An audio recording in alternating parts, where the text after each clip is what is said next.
Assalomu alaykum hurmatli yurtdoshlar. Samarqand viloyati Urgut tumanida yana bitta mijozimizni xonadoniga kelganmiz. Bu joyda 2 etajli qilib, ikkita xo'jalikka moslab bir xil qilib imorat qilingan ekan. Polni eshik romlarini o'lchab oldik.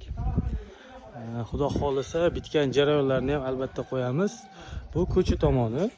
Ko'cha tomoni mana o'rtadan bo'lingan, qaranglar. Mana bu tomoni bitta xo'jalikka, mana ikkita eshik отдельно qilingan. Bu tomoni yana bitta xo'jalikka. Imorat bitta qilib qurilgan. Juda ham chiroyli chiqqan ekan. Hozir ichki tomonni ham ko'rsataman.